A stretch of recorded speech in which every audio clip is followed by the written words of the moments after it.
Hi friends, मैं Manish Gupta, chartered accountants, और मैं आज बात करूंगा कैश फ्लो मैनेजमेंट में। पिछले 30 साल के एक्सपीरियंस में मैंने नोटिस किया है कि कंपनियां जो है they are running after sales and profitability, but the most important component to be successful in business is the cash flow. कंपनियां बैंकरप्ट हुई हैं। ये सिडबी की रिपोर्ट है। 82% MSMEs have become bankrupt in last couple of years because of poor cash flow management. हम लोग क्या कर रहे हैं? We are just running after sales बढ़ रही है हमारी, बड़ी अच्छी बात है। प्रॉफिट बढ़ रहा है, बड़ी अच्छी बात है। प्रॉफिट इंक्रीज भी हो रहा है और अच्छी बात है। बट फिर हमारे पास पेमेंट देने के लिए, सप्लायर्स को लोन देने के लिए पेमेंट नहीं है बुक्स में। किताबों में पैसा है, किताबों में we have profit, we have money, but खाते में नहीं है, बैंक में नहीं है, न तिजोरी में है। तो पैसा जा कहाँ रहा है? बट हम लोग जो है MSME, हम लोग we are focusing on business but not focusing on our cash flow. तो मैं आज बात करने जा रहा हूँ ऐसे 2-3 issues which are facing by the MSMEs and which are hitting the cash flow. उसमें सबसे मेजर जो है वो है debtor cycle. MSME, in order to increase their sales, in order to increase their volume, they start giving credit देते हैं 30 दिन का, 60 दिन का। पेमेंट आती है 90 दिन में, 120 दिन में। और फिर क्या होता है at one point of time जाने के बाद कि जिस कस्टमर के पास आपकी किसी का 50 लाख की पेमेंट लग गई, किसके पास 1 करोड़ की पेमेंट लग गई, आप उसको आगे बिलिंग दोगे, सप्लाई करोगे तो पुरानी पेमेंट आती है। और ये हम चक्रव्यूह में, विशेष सर्कल में फंस जाते हैं और उसमें ही घूमते रहते हैं हम लोग कि सप्लाई करेंगे, पेमेंट। हम भैया बैंक तो है नहीं, हम फाइनेंस तो कर नहीं रहे, बट हमने उसको 50 लाख का, 1 करोड़ का, एज पर दी कैपेसिटी हमने उसको फाइनेंस कर दिया है।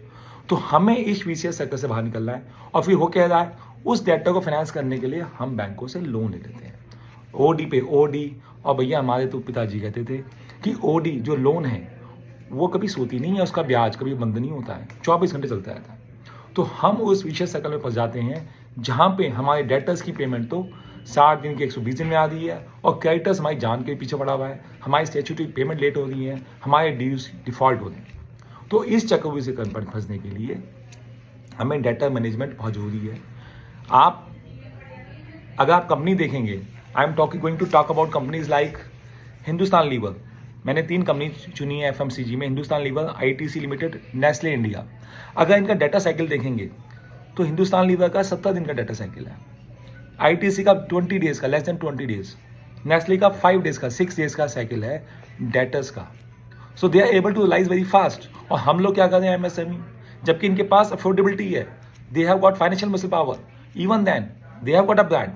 तो हमें अपने प्रोडक्ट को डिस्टिंग्विश करना पड़ेगा, हमने अपने सर्विसेज को डिस्टिंग्विश करना पड़ेगा, क्वालिटी पे फोकस करना पड़ेगा, सर्विसेज को स्टैंडर्ड करना पड़ेगा और मार्केट से डिफ्रेंशिएट करना पड़ेगा अपने आप को। तभी हम जाके अपने प्रोडक्ट की डिमांड और कमांड करते हैं प्रीमियम। हम लोग सोचते हैं कि हमारे प्रोडक्ट की वजह से प्रॉफिटेबिलिटी आती है, प्रोडक्ट की वजह से प्रॉफिटेबिलिटी नहीं आती है। Profitability lies in your business model, profitability lies in your business systems. तो हम लोग जो है, एक कंपनी का उदाहरण दे दूँ आपको, ये रिटेल सेगमेंट में है। आपने नाम सुना डी मार्ट का, विशाल मेगा मार्ट और शॉपर स्टॉप्स का।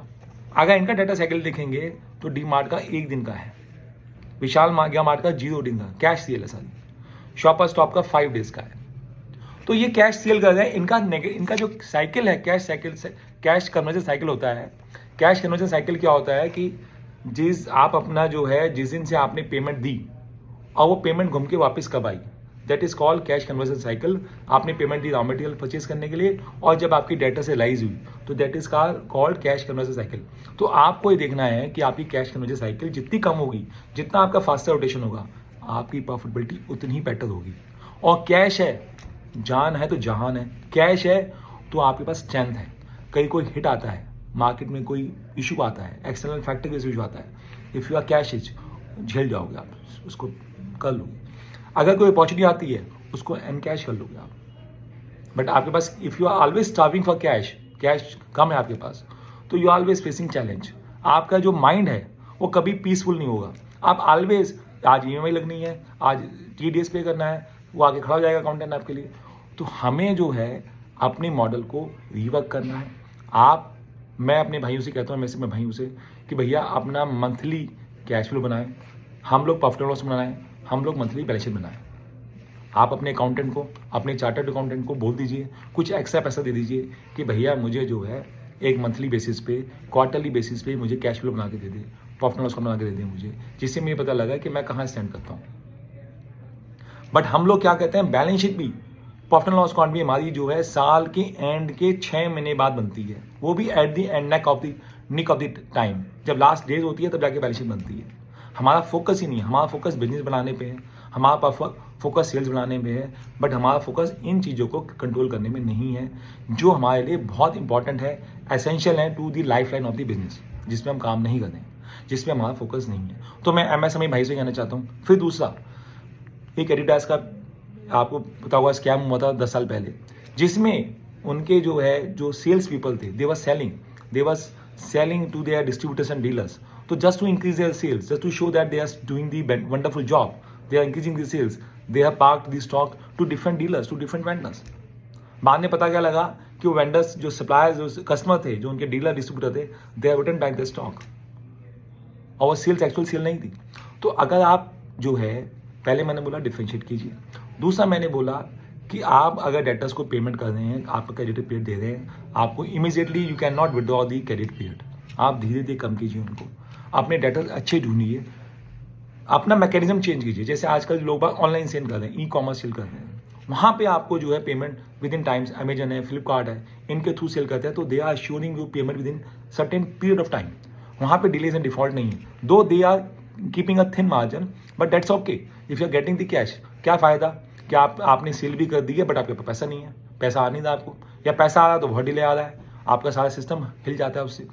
तो आप अपने मॉडल को चेंज कीजिए, अपने डेटर्स अच्छे पकड़िए, अपने प्रोडक्ट को डिफरेंशिएट कीजिए, जहाँ पे आप इसकी मार्केटिंग कर सकें, जहाँ पे आप इसमें प्रीमियम कमांड कर सकें, आज नहीं तो कल, और अच्छे डेटर पकड़िए।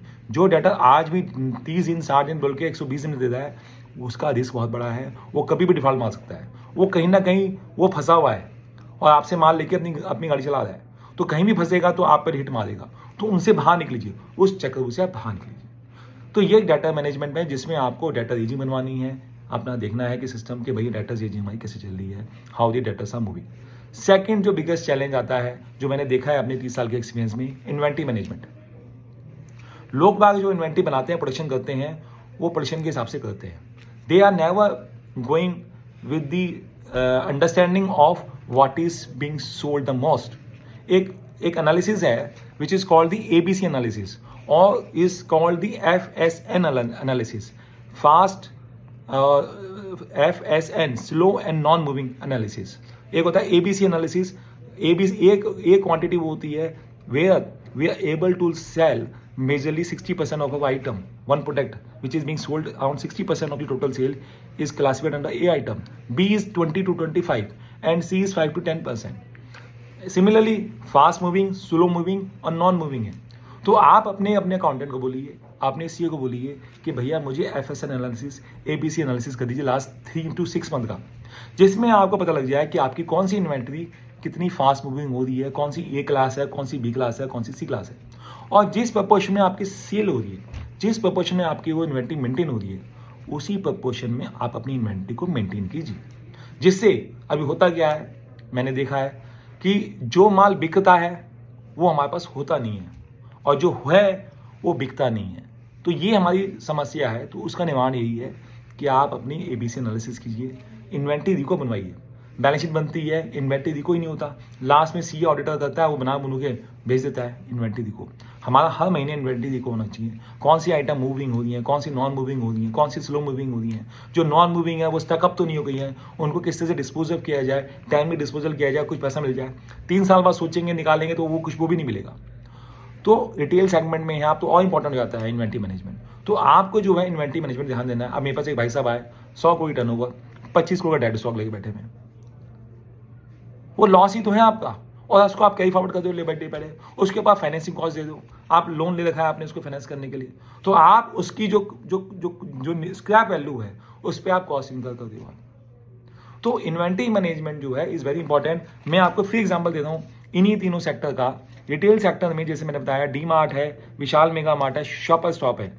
आप देखिए डी मार्ट की 32 डेज की इन्वेंट्री है, इतना बड़ा चेन चला रहे हैं, ये इतनी बड़ी चेन है इनकी, 32 डेज की इन्वेंट्री मेंटेन कर रहे हैं। Vishal mega mart 56 days, Shopper Stop 132 days. अब देखिए इनकी इन्वेंट्री, सॉरी, शॉपर स्टॉप की इन्वेंट्री 132 डेज की है और इसका नेट प्रॉफिट परसेंटेज 0.20% का है।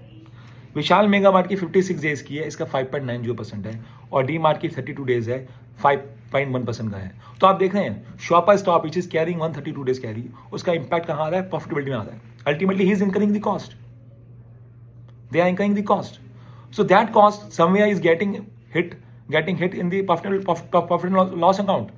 तो आपको जो है इन्वेंट्री मैनेजमेंट बड़ा डायनेमिक मैनेजमेंट है। You have to control the inventory कि उसको कैसे से कंट्रोल किया जाए। डायनेमिक कंट्रोल होना चाहिए, स्लो मूविंग है, नॉन मूविंग है, उस पर कंट्रोल करना चाहिए, फास्ट मूविंग हमारे पास चीज़ होनी चाहिए। तीसरा जो बड़ा इंपॉर्टेंट एस्पेक्ट है that is called the controlling of expenses. हमारे बड़े बुजुर्ग कहते थे कि खरीदारी में ही सारा प्रॉफिट छुपा हुआ है। अब आप खरीदारी कर रहे हैं, परचेजेस कर रहे हैं, आपका डाटा साइकिल बढ़ा हुआ है, तो आपको मजबूरन by constant you have to buy on credit. जब आप क्रेडिट में खरीदते हैं, आप समझते हैं he is going to build up the charges for interest. तो आपकी खरीदारी पहले दिन से ही महंगी हो गई and you are out of competition. आप अपने जो कंपटीटर हैं उनसे ज़्यादा कंपटीटिव नहीं है जो कैश में खरीद रहा है। तो आपको जीपी और एनपी, ग्रॉस प्रॉफिट होता है सेल्स माइनस परचेज, जो आपकी परचेज कॉस्ट है उसको माइनस करेंगे तो जीपी आ जाता है। तो जीपी जितना हैंडसम होगा उतना ही आपका नेट प्रॉफिट हैंडसम होगा। तो आपने जीपी पे ध्यान नहीं दिया, आपकी परचेजेस बढ़िया नहीं है। फिर आपने कॉस्ट, जो आपकी ऑपरेटिंग कॉस्ट है बिजनेस रन करने के लिए, रेंटल हैं, सैलरीज हैं, वेजेस हैं और आपके और भी खर्चे हैं, एस्टेब्लिशमेंट एक्सपेंसेस हैं, उनको कंट्रोल नहीं किया तो आपका नेट प्रॉफिट कम हो जाएगा। तो आपको जो है एक्सपेंसेस को भी you have to control this expenses. GP को भी मेंटेन करना है और नेट प्रॉफिट को मेंटेन करना है। इसके अलावा भी 2-3 फैक्टर्स और हैं which I want to highlight. One is the capex करते हैं हम लोग। मैंने देखा एमएसएमई भाई को, एमएसएमई के बड़े बड़े कॉर्पोरेट्स हैं, मैंने देखा है उनको, they go for the expansion, major expansion करते हैं विदाउट एनालाइजिंग कि भैया वो कैपेक्स जो कर रहे हैं उसकी फाइनेंसिंग कैसे होगी, उसकी फंडिंग कैसे होगी। हम ओवर लिवेज तो नहीं आएंगे, उसका डेट ले रहे हैं तो डेट की रीपेमेंट कहाँ से होगी। हमारे पास इतने कैश फ्लो हैं, हमारे पास 1 साल के अंदर प्रोजेक्ट आके 2 साल में जाके बैकवर्ड में आएगा, तो 1 से 2 साल तक के हमारे पास एक्सपेंसेस को बियर करने के रिजर्व्स हैं। उसको विदाउट एस्टिमेटिंग हम लोग वेंचर कर देते हैं। हमें प्रोडक्ट अच्छा मिल रहा है, उससे मार्जिन अच्छे हैं हमारे पास। भाई मार्जिन तो तब होंगे ना when you are able to sell, when you are able to rise. अगर आप बीच में फंस गए, कैश फ्लो में फंस गए, तो आप क्या सेल कर पाओगे, क्या रिलाइज कर पाएंगे। और ऐसे कई प्रोजेक्ट है, आप देखें गूगल जाके देखें, you find number of project which are stuck up, under construction ही रुक जाते हैं project. Many of the projects are getting stuck up under implementation because of cash flow. वहाँ पुअर कैश फ्लो प्लानिंग है आपकी, आप कैश फ्लो को properly estimate ही नहीं कर पा रहे हो कि भैया। फिर वहाँ पे क्या होता है, जब एस्टिमेट करते हो प्रोजेक्ट कॉस्ट आप लगाते हो तो 10-20% का वेरिएशन आता है, वो आपका एनालिसिस नहीं होता है, तो यू गेट स्टक अप। तो आप जब भी प्रोजेक्ट ऊपर बनाएं, आप उसको एक्चुअल बेसिस बनाएं, कुछ क्वेश्चन लेके चलें। 1 साल का 6 महीने के ऑपरेटिंग एक्सपेंसेस का क्वेश्चन लेके चलें। अपनी इक्विटी का टर्म लोन ले रहे हैं, इक्विटी का भी क्वेश्चन लेके चलें, पैसा कहाँ से आएगा, कहाँ से लगेगा। ऐसा नहीं आप डेट के ऊपर डेट लेते आ रहे हैं उसको रिपे करने के लिए। वो एक विशेष साइकिल है और वो जब तक बैंक सपोर्ट करते आप चला रहे हैं, जिस दिन बैंक ने हाथ खींच लिया आप अटक जाएंगे। तो कैपेक्स जो करना है उसको बड़े ध्यान से करना है। और एक और मैंने देखा है जो बड़ा दुखद है और बड़ा ही जिस पे हमारा ध्यान नहीं जाता है कि हम शॉर्ट टर्म फंडिंग्स को लॉन्ग टर्म यूजेज में यूज़ कर लेते हैं। इसका मतलब क्या होता है कि हमारे जो क्रेडिटर का पैसा है, हमने क्रेडिटर से उधार लिया, उसका पैसा हमें देना है, उसको होल्ड कर लिया। वर्किंग कैपिटल का पैसा लिया, उस वर्किंग कैपिटल लोन को हमने लगा दिया फिक्स एसेट एक्विजिशन में। तो ये भी जो है एक डाइवर्जन ऑफ फंड्स भी है। उसके अलावा जो शॉर्ट टर्म का पैसा लॉन्ग टर्म में लग गया, आपका अपना पैसा लगा नहीं, आपकी जो इक्विटी आनी थी वो नहीं लगी उसमें, और टर्म लोन ले लिया आपने उसके ऊपर, तो आप उसी सर्कल में फंस गए और वहीं आप जो है उसको रिपे करते जाएंगे और काम करते जाएंगे। तो मेरा आपसे रिक्वेस्ट ये है, ओवर ट्रेडिंग मत कीजिए। आप अपनी फोरकास्टिंग करते हैं, प्रोजेक्शन बनाते हैं, बहुत अच्छी बात है, बनाइए, उसको ओवर ट्रेडिंग मत कीजिए। ट्रेडिंग कीजिए, उसकी प्रॉपर प्लानिंग कीजिए, प्रॉपर उसका एस्टिमेटेड कैश फ्लो बनाइए, अपना गैप निकालिए, कितना गैप है उसको देखिए, कैसे फाइनेंस कर सकते हैं, कैसे उसको मैनेज करना है, उसके हिसाब से आप चलिए। हम क्या कर रहे हैं, हम ट्रेडिंग करते हैं। I told you again coming back to the traders financing. Traders को हम लोग फाइनेंस कर रहे हैं, हम लोग ट्रेडर्स को ही लोन दे रहे हैं हम लोग, ट्रेडर्स को हम लोग बैंकर्स बन गए ट्रेडर्स के लिए। हम जो कस्टमर हैं, किसी को 50 लाख, किसी को 1 करोड़, किसी को 2 करोड़ बांट रखे हैं हम लोगों ने, और वो हम फंडिंग किए जा रहे हैं उनकी, वो हमारे पैसे को यूज़ करके वो आगे बिजनेस कर रहे हैं। तो विशेष सर्कल फंस गया। तो सर मेरा आपको जस्ट ये है, अगर आप देखेंगे, if you see the balance sheet of Reliance और टाटा और any other big corporates, they have surplus cash. 6-7 lakh crore रुपए कैश है रिलायंस के पास, कैश। उसके लिए अलग एक डिपार्टमेंट है, ट्रेजरी डिपार्टमेंट, जो उस कैश को इन्वेस्टमेंट करता है और वहाँ से एक बड़ा चंक ऑफ इनकम कमाता है, and they are with full of cash. तो आज उनको कोई अपॉर्चुनिटी आती है, कोई बिजनेस एक्वायर करना है, तो they can go and immediately acquire that business. उनको कोई सोचना नहीं, कोई समझना नहीं है, definitely they plan and then they acquire. But हम लोग अपने बिजनेस में ही जूझते रहते हैं, डे टू डे अफेयर्स में जूझते रहते हैं। तो भैया मैं लास्ट में आपको एक सम अप करने के लिए बता देता हूँ कि हमें अपना इन्वेंट्री मैनेजमेंट बड़ा स्ट्रॉन्ग करना है, डायनेमिक होना चाहिए, ABC एनालिसिस और FS एनालिसिस करना चाहिए। मंथली बेसिस पे अपने CEO को बोलिए कि बना के दें मुझे रिपोर्ट, उसके बेसिस पे इन्वेंट्री मैनेजमेंट कीजिए, और जो आपका स्लो मूविंग नॉन मूविंग है उसको at the earliest try to dispose it off. Data management is again important. Datas आप को मैनेज कीजिए, उसकी लिमिट को कम कीजिए, उसकी क्रेडिट पीरियड को कम कीजिए, मॉडल चेंज कीजिए। दूसरा, अगर कैपेक्स कर रहे हैं आप तो उसको बड़ा प्लान से ढंग से प्लानिंग कीजिए, और अगर आप प्रोजेक्शंस में आप जा रहे हैं, प्लानिंग ट्रेडिंग करना चाह रहे हैं, तो उसमें आप प्रॉपर कैश फ्लो बनाइए। कोई बहुत बड़ा खर्चा नहीं है, बहुत बड़ा रॉकेट साइंस नहीं है। कैश फ्लो जो है सिंपल सा है कि आपका मंथ में आपका अकाउंट बना सकता है कि किस किस से पैसा रिसीव हुआ और किस किस को पैसा खर्चा किया। अगर आपने 1 करोड़ पे पेमेंट करी और मिला 1 करोड़ 20 लाख रुपए, तो आप कैश सरप्लस हैं, 20 लाख सबके बैंक में आ गया। और उल्टा हो गया कि 1-20 दे दिया और 1 करोड़ आया तो 20 लाख में नेगेटिव हो गया। वो हर साल नेगेटिव आप क्या करते हो, बैंक से फंडिंग लेके फाइनेंस करते हो, उसका इंटरेस्ट देते हो और उसी साइकिल में फंसते रहते हो। अब मैं आपको एक छोटा सा लास्ट में, before I want to close with 1 और 2 एग्जांपल। आप देखें, मैं वही एग्जांपल वापस आ रहा हूँ। रिटेल सेगमेंट में मैंने बताया डी मार्ट, विशाल मेगा मार्ट और शॉपर स्टॉप्स। अब डी मार्ट का जो साइकिल है वो 26 डेज का साइकिल है, कैश कन्वर्जन साइकिल। विशाल मेगा मार्ट का 10 डेज का है और शॉपर स्टॉप का 146 डेज का है। आप समझते हैं, 146 डेज में जाके वहाँ पे प्रॉफिटेबिलिटी में इम्पैक्ट आ रहा है। बट ये जो 146 डे है, ये नेगेटिव इसका कैश फ्लो है।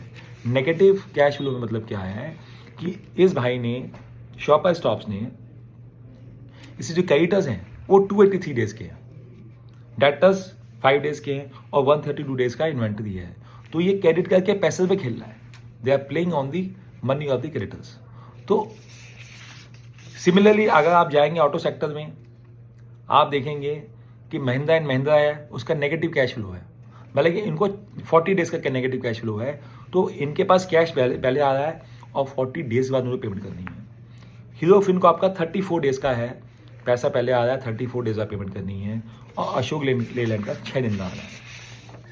सिमिलरली आप देखेंगे, अगर मैं FMCG में सेक्टर में जाऊँ तो हिंदुस्तान लीवर का 106 दिन का नेगेटिव है, ITC का 31 डेज का है और नेस्ले का 63 डेज का है। तो these companies are basically cash, इनका पहले सरप्लस कैश होता है, पहले आता है, उसके पैसा यूज़ करके 15, 20, 50 दिन में पेमेंट करते हैं। तो मेरी आपसे लोग सबसे अपील है कि थोड़ा सा इसको आप रीलुक कीजिए, थोड़ा सा फोकस कीजिए, अपने CA भाई को, अपने अकाउंटेंट को बोलिए थोड़ी सी प्लानिंग करके दें मुझे। तो I assure you that it is going to help you in a big way in your business endeavor. Thank you very much for the patient hearing. मैं आपका दोस्त मनीष गुप्ता, हम लोग vice CFO, I am founder of vice CFO। हम लोग जो है MSME को हेल्प करने के लिए हम एक virtual part time CFO service provide करते हैं। Thank you very much.